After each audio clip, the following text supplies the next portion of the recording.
This video is brought to you by Gamersubs. Use code MHP at checkout for 10% off your next order. I'm on a quest to platinum every PS3 game that I own. So I put all my PS3 games into a wheel and one by one we're platinuming whatever the wheel lands on. As always, if you do end up enjoying the content and want to see more like it, like the video, leave a comment, subscribe, and let's spin the wheel and see what we're platinuming this week. Alright, we get what we get, we don't get upset. Let's spin the wheel, see what we're platinuming this week, and honestly just something unusual would be cool, like a game you don't really see covered too often. I'll take it. Sonic and SEGA All-Stars Racing is, I love this game back in the day. I love a good kart racer, as I've said a few times now. Yeah, I'm excited. I haven't had a chance to play Cross Worlds yet, so maybe this will make me want to do that. As I always say, I'm happy to platinum whatever the wheel throws at me, but I'd be lying if I didn't say I was hoping for a racing game sooner rather than later, and it's fitting that we got a kart racer first up. Don't get me wrong, I love my Need for Speeds, Gran Turismos, Burnouts, and Forzas, but a quality kart racer is hard to top, and Sonic and SEGA All-Stars Racing is among the very best. This is coming from someone who isn't even a huge Sonic or SEGA fan. Not that I dislike them, but I'm more indifferent than anything. I mean, hell, Super Monkey Ball is probably my most played series of the lot here. But with that being said, man, did they absolutely crush it when it came to this game and this series. This game, Transformed, Team Racing, all bangers, and I've heard Cross Worlds is great too. But nostalgia is a funny thing, and whilst that's what my memory says, it's time to see if that's actually true today. Let's see if Sonic and SEGA All-Stars Racing holds up today while grabbing that sweet platinum trophy. Our first step is the basics for any kart racer. Hell, it's usually the only thing going on. We've got to start off with beating all the Grand Prix. Well, actually first we need to beat the tutorial. Rolling start. Let's go. I think that's for the test drive. And then it's on to the Grand Prix mode. There's a total of 6 Grand Prix cups, 4 tracks apiece, and we'll need to win all 6 cups to grab a trophy. But since there's no reward for difficulty, trophy-wise anyway, I just picked beginner to dust off the kart racing cobwebs. If you've played any kart racer before, you know what the deal is here. The better you do each race, the more points you get. Most points at the end of the 4 races wins. I will say the tracks hold up great though. There's a lot of visual variety, my favorite being the Monkey Ball tracks, but there isn't a track that I dreaded racing on here, which is rare. But again, you know what a Grand Prix is. Not much to say there, so let's talk trophies. There's really only 4 trophies you're guaranteed to get during this step if you win all the races, which on beginner, well, you should. But there were plenty of trophies popping as we made our way through the different cups, like for taking out an enemy with a manually aimed weapon. Up and down. I have no idea what that's for. Win a race while coming in first in all 3 laps, which my old ass didn't hip hop at the time. Bear with me, bear with me, bear with me. When did I get this? Oh, I missed one. There you go. Super hang on. Won the first Grand Prix and win every race in a Grand Prix. Now there are no limits. I think that's for finishing first in all the Grand Prix races. And welcome to the next level. Performed 3 tricks in 1 jump. Triple trouble. Hold a drift for 15 seconds. Power drift, there we go. Use Sonic's All-Star move to take out Eggman. Sonic Unleashed. Performed 20 turbo boosts in 1 lap. Turbo, let's go. Win a race after finishing a lap in last place. Feels like I should have got it there. Okay, last survivor. I knew I should have gotten it. Win a race while using an all-star move. Altered Beast. Get a turbo boost start, which took me way too long to figure out how these worked. That's gotta be a perfect start, no? Gaining ground. Alright, that's gotta be the thing. Win a race while reversing over the finish line. Ew! Wonder Boy. Got our first license upgrade to blue. I'll touch on this more later. And true blue, that's for the license. Got a turbo boost start 3 races in a row. Wheels of Fire. Alright, that's the 3 perfect starts. And ultimately, 2 more trophies for winning every Grand Prix Cup and racing on every track in the game. Oh, that's close. To be this good takes ages. And SEGA World. I think that's for winning a race on every track. With the Grand Prix conquered and the cobwebs thoroughly shaken out, it was time for the real main course, and here in All Stars Racing, that's the missions. There's a total of 64 missions, and our big task here is to get a AAA rating on every single one of them. When I saw that, I'm not gonna lie, I had a bit of a uh-oh moment thinking this was going to be brutal. I never played the missions back in the day. I was mostly playing online and split screen with family and friends, so I didn't really know what to expect here. But getting the highest rank in 64 missions didn't sound easy. Well, turns out it actually is. The objectives vary, but most of these missions revolve around things like racing another character, drifting or boosting for a certain amount of time, knockouts where whoever is in last place at the buzzer is out, collecting enough rings, and even some shortened Grand Prix in the mix too. There's more than that, but those are definitely the most common types, and for the most part, these are all pretty lenient on what classifies as a top tier rank. Like the minicups, for example, you just have to win the thing. You don't have to win every race, which would be more of what I was expecting. The toughest ones for me were honestly the racing another character missions, because it can be so fiddly to get that AAA rank in such a short time. I mean, you'll be teetering between AA and AAA right to the end most of the time, or at least I was. The hardest mission, pretty widely agreed upon, is mission 42. You have 60 seconds to get through basically all of the point portals around the map. Not every one of them, but you can maybe leave out 2 of them. And yeah, this was definitely my longest stint in any one mission. It's a close call even when you nail down the route, but not an infuriating mission by any means. I actually enjoyed the challenge for a change, and figuring out the best path forward was really satisfying. Granted, 63 more missions like that and I'm probably tearing my hair out, but still, in this instance, a good touch of challenge in an otherwise long but fairly simple mode. This step was not as heavy-handed with the trophies as before, but we were still chipping away with things like getting our first AAA ranking. Mega Driver. Alright, that's for getting 1 mission with a AAA rating. Performed 3 tricks in 1 jump with beat on Shibuya Downtown. Top Skater. I have no idea what that's for, but it's clearly for old mania. Used Billy's all-star move and squashed some crows. I have no insight into Billy's games. I'm assuming the crows are his enemies. Giant egg. Rammed an opponent off the course without a weapon. Yep, Streets of Rage. Earned myself 2 more licenses with Amber and Red. Amber de Amigo. Another one of the licenses done. Redout. Alright, we got another license. At least we're making some license progress, if nothing else. Played 100 events across the game. Enduro Racer. And our grand prize for getting an A rank and a AAA rank on every mission. Crazy Box. Top of the class. Oh yeah, okay, that should be the missions done, I'm hoping. Yes, my favorite part about these old platinum grinds. Trying to get the online trophies in a ghost town. Thankfully, All Stars Racing only has 4 online trophies to speak of, and if you can find someone to boost them with, you're looking at this only taking 15 to 20 minutes total. Feel free to join the Discord or add me on PSN if you're also hunting PS3 Platinums. There's plenty more online grinds we need to get done in the future, the more the merrier. Today's trophy assistant, I'd like to thank and introduce River Raccoon from the Discord. Alright, the boosting for this is pretty simple. Start a race, make sure you don't have any CPUs, and take turns going AFK. We'll get a trophy straight away for racing with a friend. Dream Arena. And just by having your boosting partner go AFK, you'll be able to get the other 2 trophies nice and quick for lapping another racer online. Outrunner, that's for lapping a player online. And winning an online race.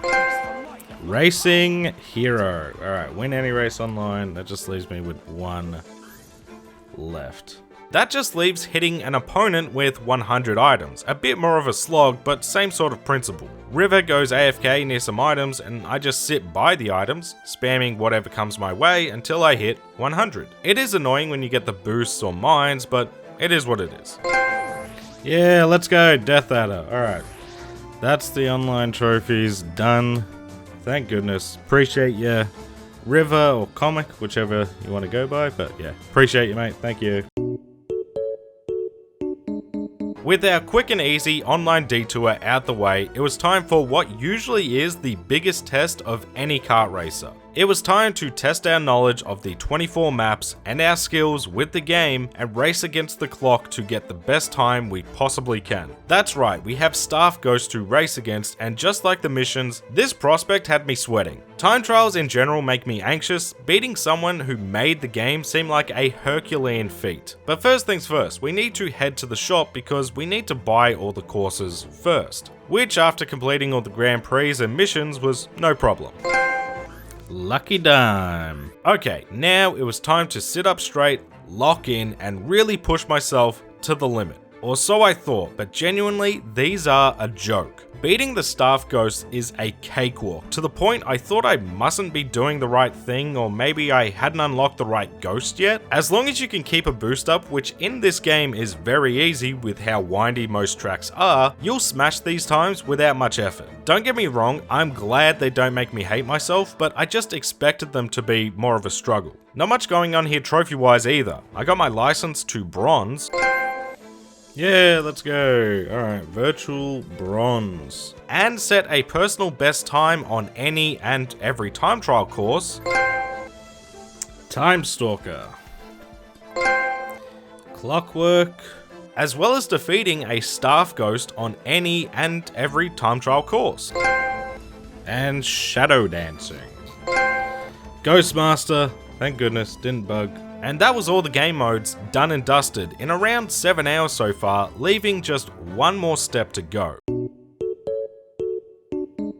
We still have 14 trophies left to grab, including the platinum, so what are we still missing? Well, honestly, it's a lot of the more random, obscure sort of stuff, and a whole lot of driving. So first, let's finally talk about the license plates. For every event we do, we get rewarded with SEGA miles. Our license is basically our rank, and for hitting certain milestones, aka driving a certain amount of miles, our license changes color. Our goal is to get a gold rank license, which is a total of 750,000 SEGA miles. And at the start of this cleanup grind, I still had around 350,000 miles to go. That's right, after completing the Grand Prix, the missions, and the time trials, I was barely over halfway done. This is a serious grind. Wouldn't be as bad back in the day with the online kicking, but now with just offline modes, it's a slog. Thankfully for now, we have other things we can work towards while having that grind going on in the background. Now all of these trophies again are the random lot. So there's not really a flow to how we got these, but it started with completing a race without hitting anyone or anything. This is pretty simple. Just wait at the back of the pack during a race, take it nice and steady, and you're done. Project Rub, alright. An event done without any collisions. Next up, since I'd now purchased all the music tracks, I needed to race to every piece of music. There's 8 themes, each with 5 tracks a piece, and all you need to do is load into a race, select the track, and start the race. You don't even have to finish the race, but because we need the miles anyway, you might as well. Hey, magical sound shower. Next up, it was time to head to the Curian Mansion as Zobio and Zobiko, with the goal being to kill 100 zombies total, not in one race, thankfully. To do this, you just need to have a boost as you hit them. It's pretty simple, though it does take some time, and while we worked on that, I actually got 2 more trophies here as well. One for taking out 3 races with 1 all-star move. Yeah, cool. Road Rampage. And the next, which is stupidly simple, take out 3 races with 1 triple weapon. I should have had this already, but I didn't know you need to hold down X to fire them all at once. I was doing it one by one, which doesn't count, I guess. There we go, Afterburner. That is easy. Oh, thank God. The chariot. Alright, that's the 100 zombies taken care of. After that, it was time to get to the rest of the All-Star related trophies, starting with the choo-choos. Now, the best way to get the All-Star move is just again, hang back and farm the item boxes. If you're in last place, it should happen pretty quickly. As the choo-choos, we need to eat Big the Cat. There we go, Cat Mania. As Rio, we needed to take out Jackie and Akira. Working Man. And as Amy, we needed to take out Sonic. Feel the magic.